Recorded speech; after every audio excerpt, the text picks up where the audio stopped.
France is dying, and you didn't even notice. 3 trillion euros in debt. 50 years without a balanced budget, not once. 5 prime ministers in less than 2 years. The government keeps falling. They're calling it the sick man of Europe, the label nobody wanted. This wasn't an accident. This was a choice. 50 years of silence. France is dying, and nobody's talking about it. The 7th largest economy in the world, nuclear power, the Eiffel Tower, luxury brands, everything looked fine. But behind the cafes and chateaus, the numbers were screaming, and they'd been screaming since 1974. France hasn't balanced its budget since the early 1970s, not once. 50 years of spending more than it earns. The official story? We need a strong welfare state. We protect our people. That's what they said on TV. Public spending hit 57% of GDP, the highest in the entire European Union. They built a fortress of benefits, pensions, health care. And for decades it worked. Jobs were protected. Strikes were sacred. The French model was untouchable. But there was a problem. A quiet, invisible problem that nobody wanted to say out loud. Who pays for it? Where does the money actually come from when you spend more than you earned for 50 straight years? Debt. Endless, compounding, suffocating debt. 3 trillion euros. That's 3,000 billion euros. And here's the thing they never told you. The cost of servicing that debt now exceeds what France spends on its entire military. 67 billion euros in 2025 just to pay interest, not building roads, not hiring teachers, just interest. So, how did this happen? The answer isn't a crash, it's not a villain, it's something far more insidious. It's called structural addiction. After World War II, France built the 30 Glorieuses, 30 glorious years of growth. They promised everyone everything: early retirement at 62, generous pensions, endless welfare. And it worked when the economy was booming. But then 1974 hit, oil shocks, inflation. The party ended. The economy slowed down, but the promises didn't stop. Every politician knew what needed to happen: cut spending, raise taxes, reform pensions. But nobody wanted to be the one to do it. Because in France, if you touch pensions, millions take to the streets. If you cut welfare, the government falls. So they borrowed instead, year after year, decade after decade. The deficit became normal, 5%, 6%. Nobody blinked until the bill came due.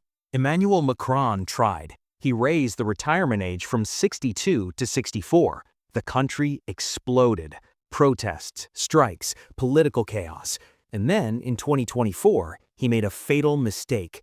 He called a snap election, thinking he could win a mandate. He was wrong. The parliament split 3 ways: center, far right, far left. Nobody had a majority. Nobody could govern. France entered paralysis.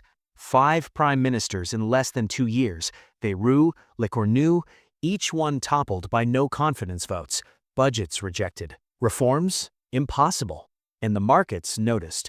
French government bonds, once considered rock solid, started behaving like Italian debt. Risk premiums soared. Credit agencies downgraded France. Fitch, Moody's. The cost of borrowing increased. The debt spiral was accelerating. Here's what makes this different from a normal crisis. France isn't broke, it's rich. $600 billion sits in savings accounts, unused. The problem isn't money, it's the model. A system built on promises nobody can afford to keep, and nobody has the power to break. By 2025, the deficit hit 5.8% of GDP. The EU limit? 3%. France wasn't even close, and there was no plan to fix it. The 2026 budget? Rejected, watered down, cut from $44 billion in savings to just $35 billion. Not enough, not even close. Debt projected to hit 120% of GDP by 2027.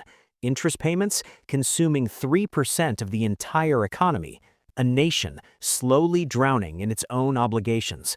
And then came the comparison nobody wanted to hear. France is becoming the new sick man of Europe, the label once reserved for Italy, now theirs. Why?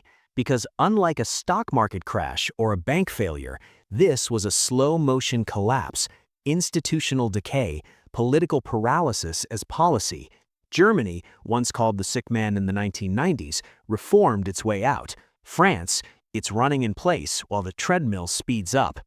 But here's what the bond traders and Brussels bureaucrats don't talk about: the human cost, the families caught in the machinery. Unemployment, it's 7.5%. Sounds low, right? But that's millions of people, and it's rising, projected to hit 8.2% by 2027. Young graduates can't find work, small businesses drown in taxes, the wealthy flee to Belgium, Switzerland, Dubai, taking their capital with them.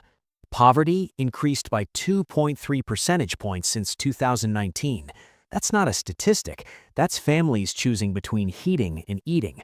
And the bitterest irony? France grew only 3.6% from 2019 to 2024, while the EU average was 5.2%. They're falling behind their own neighbors. Inflation cooled to 1%, yes, but that's because nobody's spending. Consumer confidence shattered. Investment frozen. Growth anemic. Corporate bankruptcies remain elevated. Every month, another wave of closures. Jobs lost. Dreams deferred. The French model eating itself. Think about what 120% debt to GDP actually means. For every euro France produces, it owes 1.2 euros. That's a nation mortgaging its future. The pension system is unsustainable, an aging population, fewer workers supporting more retirees.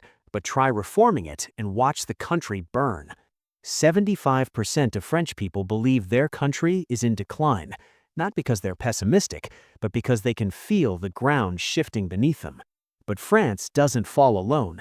It's the second largest economy in the Eurozone. When France stumbles, all of Europe feels it. France and Germany together account for 40% of EU GDP.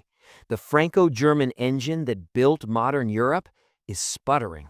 Both labeled sick men simultaneously. The EU enforces a 3% deficit limit. France is at 5.8%. Brussels opened an excessive deficit procedure. Translation: you're breaking the rules. If France can't fix this, the euro itself becomes unstable. Investors start asking, can the Eurozone hold together if its core is rotting? Remember the 2010 debt crisis? Greece, Spain, Portugal nearly collapsed. The European Central Bank had to intervene. History could repeat, but bigger this time. France bond yields rising means borrowing costs rise for Italy, Spain, Greece. Contagion. The weakest links start snapping first, and Europe needs France strong right now. Rising defense spending for Ukraine, energy transition costs, China trade tensions. This is the worst possible time for paralysis. If France requires a bailout, the ECB stepping in with emergency measures, it shatters the illusion. The Eurozone's credibility, gone. Other nations watch and learn the lesson. Unlimited welfare spending works until it doesn't. And when it breaks, nobody can save you. So what happens next? The projections paint two very different futures. Let's start with the optimistic scenario. Best case, political stability returns. The 2027 election produces a moderate coalition.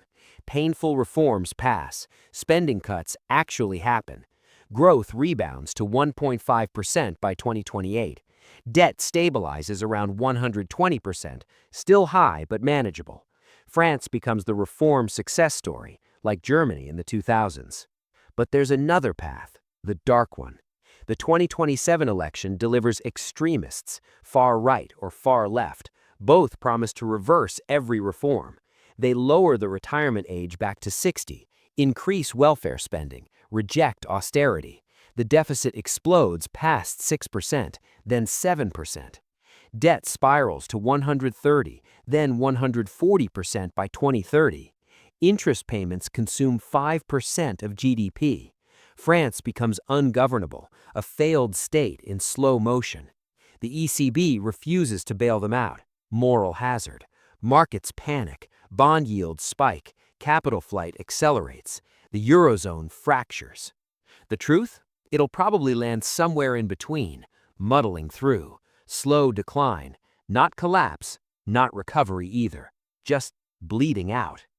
Here's what makes this story different from other financial crises. France chose this. Every step, every deficit, every unpaid bill. This wasn't an external shock like 2008, no Lehman Brothers moment, no black swan. This was 50 years of democratic decisions to ignore reality. Every politician knew, every economist warned, every protest that blocked reform was a vote for this future. And now the future is here. The scar this leaves isn't economic, it's psychological. A generation learning that promises mean nothing, that systems built on denial eventually collapse. France isn't falling because of globalization or immigration or bad luck. France is falling because it refused to change until change was impossible. And here's the cruelest part. The people who built this system, they're retired, safe, protected by the very pensions that bankrupted the country. The young pay for the old. The future pays for the past. That's not solidarity. That's generational theft written into law. Other countries are watching. Spain, Italy, Greece, even the United States, all asking the same question: could this happen to us? The answer is yes. Absolutely yes. Any democracy that promises more than it can deliver eventually faces this reckoning. France's collapse wasn't born from crisis. It was born from silence, from 50 years of knowing and choosing not to act. That's the scar.